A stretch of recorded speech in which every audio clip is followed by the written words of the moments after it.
তাহলে ফাইনালি নির্বাচনটা আর হচ্ছে না, নির্বাচন পিছিয়ে যাচ্ছে। হাইকোর্ট এটি বাতিল না করে বরং আমলে নিয়েছে এবং এটির পক্ষে রুল জারি করেছে। তাহলে এর দ্বারা কি ইঙ্গিত দিচ্ছে? নির্বাচনটা 12ই ফেব্রুয়ারিতে হবে। মানে 12ই ফেব্রুয়ারিতে যে নির্বাচনটা হবে না, নির্বাচন না হওয়ার যে একটা অনিশ্চয়তা, একটা শঙ্কা, সেটি এখন বড় পরিসরে সামনে এসেছে। পদত্যাগ ইস্যুতে মুখ খুলেছেন আইন উপদেষ্টা আসিফ নজরুল। তার কথার সাথে কিছু তার যুক্তি আছে, আবার অযুক্ত কিছু কথা বলেছেন তিনি। পদত্যাগ করি না, পরে জানবেন আমাদের অন্তত 3-4 জন উপদেষ্টা বিভিন্ন সময় পদত্যাগ করতে চেয়েছে।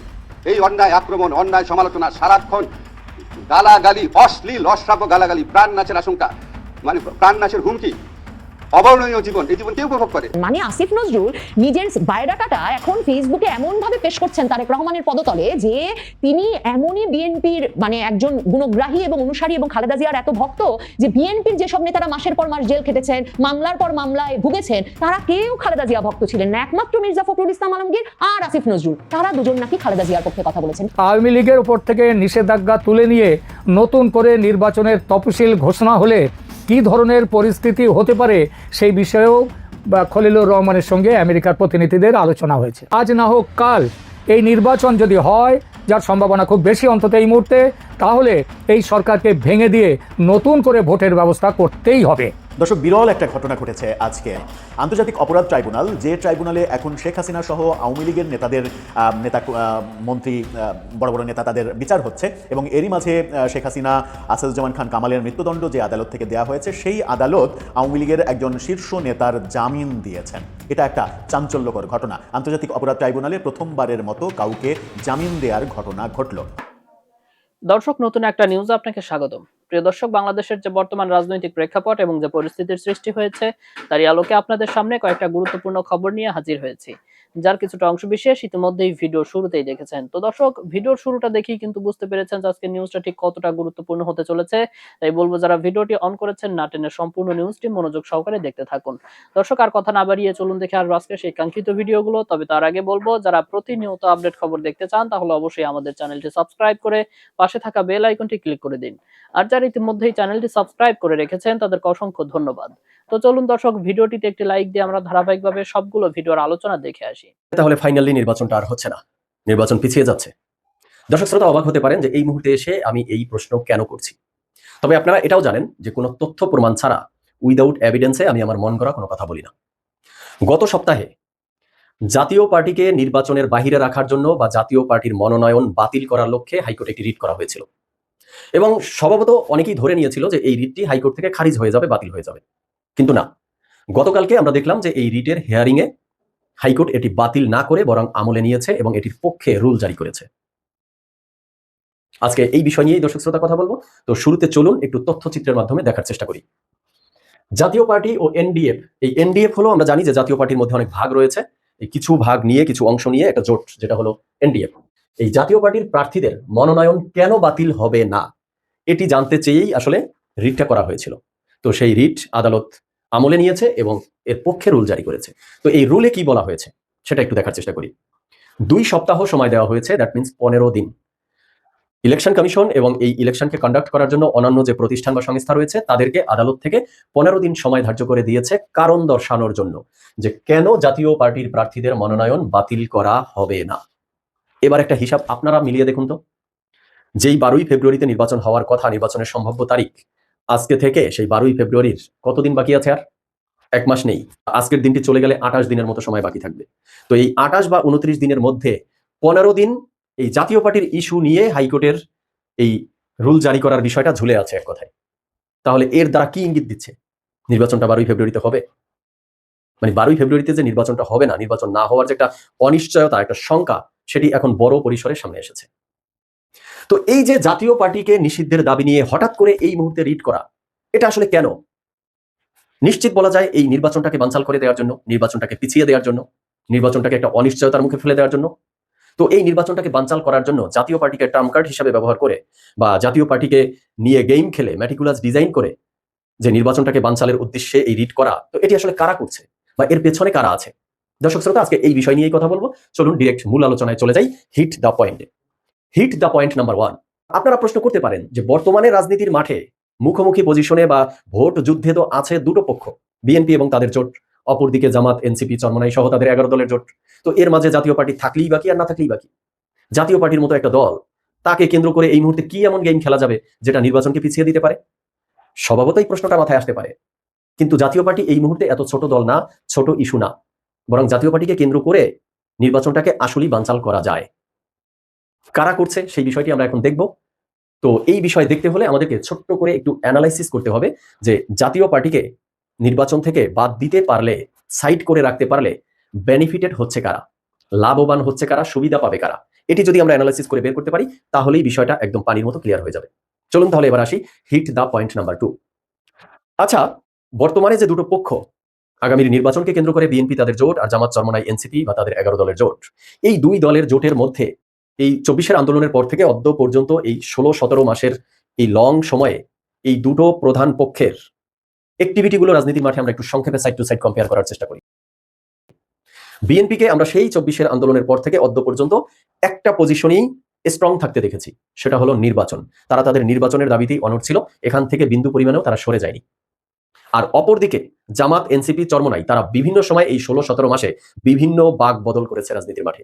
তারা বিভিন্ন সময় উইলিংলি প্রকাশ করেছে, সরকারকে হুমকি দিয়েছে, অপোজিট পলিটিক্যাল পার্টিগুলোকে হুমকি দিয়েছে যে তারা নির্বাচন হতে দিবে না, আমাদের এই দাবি মানতে হবে, না হয় নির্বাচন হতে দেওয়া হবে না, এই পদ্ধতির নির্বাচন দিতে হবে, না হয় মানে ফেব্রুয়ারিতে বা 26 সালে তো কোনো নির্বাচন হবেই না, নির্বাচন হবে 29 সালে, বা আমাদের এইটা মানতে হবে, আমাদের ওটা মানতে হবে, না হয় আমরা অনশনে বসবো, না হয় আমরা যুগপত কর্মসূচি দিব। দিয়েছে তো তারা, এগুলো তো করেছে। তাহলে নির্বাচনটাকে বানচাল করে দেওয়ার জন্য বা নির্বাচনটাকে প্রলম্বিত করার জন্য যত চেষ্টা ফিকির যা করা হয়েছে সেটা জামাত, চরমনাই, এনসিপির পক্ষ থেকে বিভিন্ন দাবি তুলে করা হয়েছে, এটা তো একদম ক্লিয়ার, প্রমাণিত। আর বিএনপি কিন্তু কখনোই নির্বাচনের দাবি থেকে সরে যায়নি। আবার অতীতে এই জাতীয় পার্টির নিষিদ্ধের দাবিও বিভিন্ন সময় তোলা হয়েছে জামাত, চরমনাই, এনসিপির এই জোট থেকে, বিএনপির জোট থেকে তেমন বড় পরিসরে এই ধরনের কোনো দাবিও তোলা হয়নি। তাহলে এবার এই অ্যানালাইসিস দিয়ে আমরা হিসাবটা ক্লিয়ার করতে পারছি কিনা যে জাতীয় পার্টিকে কেন্দ্র করে নির্বাচনের বাহিরে রাখা জাতীয় পার্টিকে বা নির্বাচনটাকে বিলম্বিত করা, নির্বাচনটাকে বানচাল করার ক্ষেত্রে এই অপবাদ অন্তত বিএনপির দিকে চাপানোর কোনো সুযোগ দেখছি না। এবার আসি যে জাতীয় পার্টিকে বাহিরে রাখতে পারলে নির্বাচন বানচাল হবে, এটার মানে যুক্তিটা কি আসলে? আসি হিট দ্য পয়েন্ট নাম্বার 3।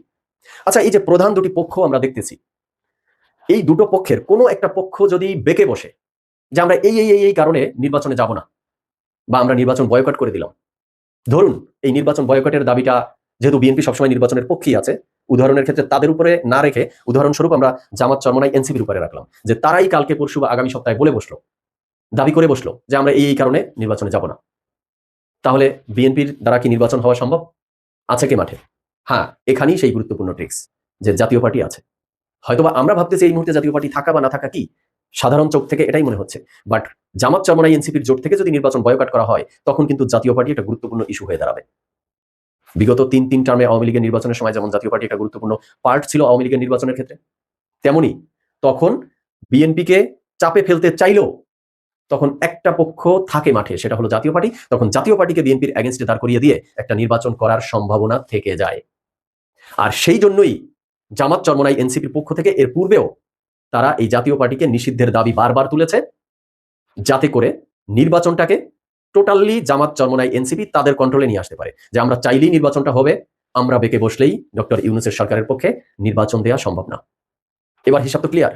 আসি হিট দ্য পয়েন্ট নাম্বার 4। বলতে পারেন যে এতক্ষণ ধরে আমি আমার মন গড়া কথা বলছি, জামাত, চরমনাই, এনসিপি নির্বাচন চায় না বা তারা বেঁকে বসতে পারে, এগুলো আমি মিথ্যা অপবাদ দিচ্ছি, তাই তো? চলুন, তথ্য প্রমাণ ছাড়া আমি কোনো কথা বলি না। আসুন একটু রিসেন্টলি তথ্য প্রমাণ দেখার চেষ্টা করি। জামাতের পক্ষ থেকে কি বলা হয়েছে?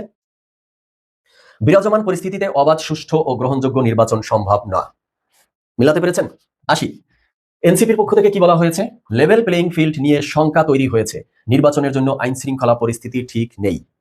আসুন তাদের আরেক অ্যালায়েন্স চরমনাই কি বলেছে? এখন পর্যন্ত নির্বাচন করার মতো লেভেল প্লেইং ফিল্ড তৈরি হয়নি। তাহলে এবার হিসাবটা ক্লিয়ার যে 12ই ফেব্রুয়ারিতে নির্বাচনটা বানচাল করে দেওয়ার জন্যই জাতীয় পার্টির ইস্যুটাকে নতুন করে টেনে এনে রিট করে আদালত সেই রিট গ্রহণ করলো, রুল জারি করলো, 15 দিনের একটা সময় দিল কারণ দর্শানোর জন্য।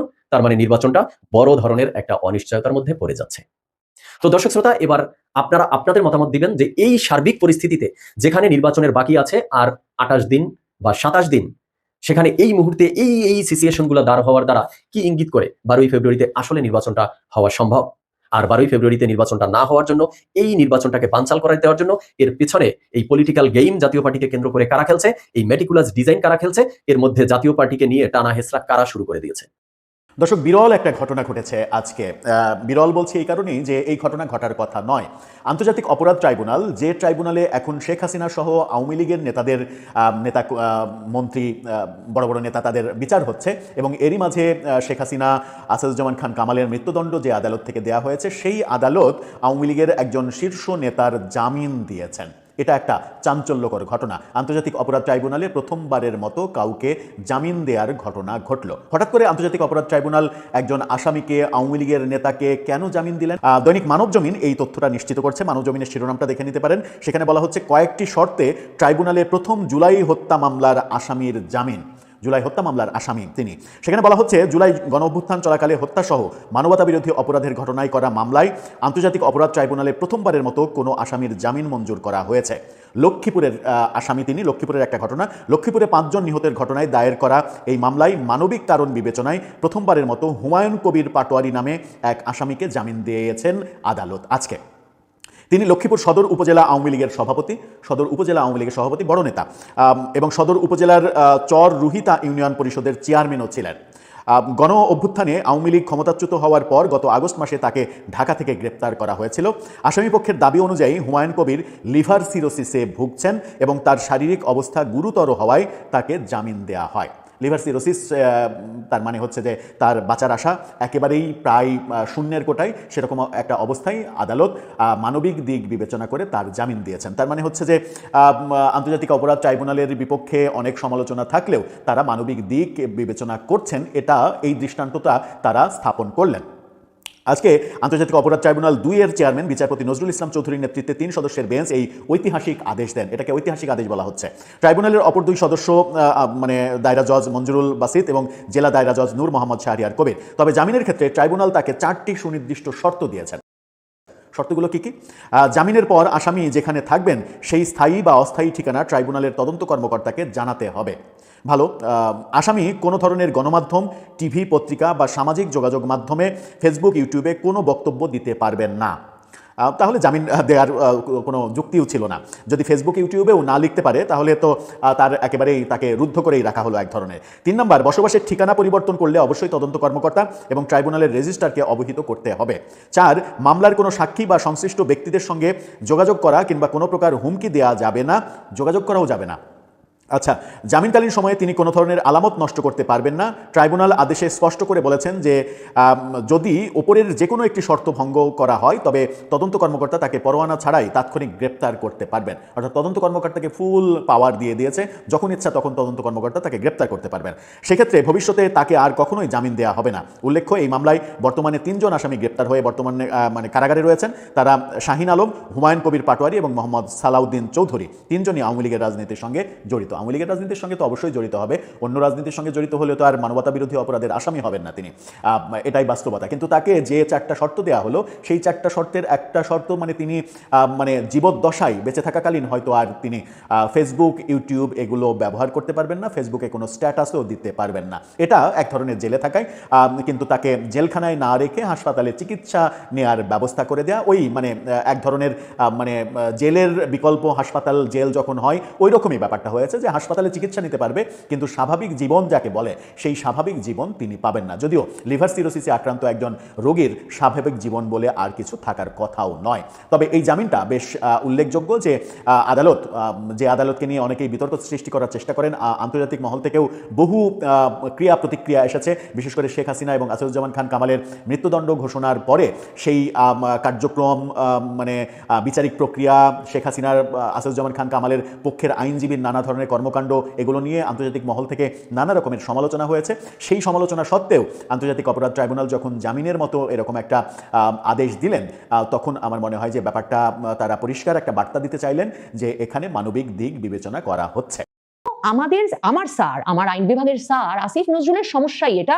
উনার একদম সময় মতো উনি জানেন কোথায় কখন কার ইমোশনে নাড়া দিয়ে দিতে হবে এবং তার ফলে কিভাবে সকল পক্ষের কাছে গুরুত্বপূর্ণ থাকা যাবে। এবং সে কারণেই আসিফ নজরুল স্যার এখন আবারও এই যে সরকারের আর বাকি 1 মাসের কিছু বেশি সময়, সে সময় যে তিনি আবার বিশেষভাবে উতলা হয়ে উঠেছেন, সেটা খুব সন্দেহজনক যে এই সরকার কি সত্যি ক্ষমতা ছেড়ে দিতে চায়। আসিফ নজরুল দেখবেন বিভিন্ন সভায় গিয়ে বলেন আমরা অস্থির হয়ে উঠেছি, আমরা আর অপেক্ষা করে পারছি না, এরপরে নির্বাচনের পরেই আমরা আমরা গিয়ে শিক্ষক হয়ে যাব।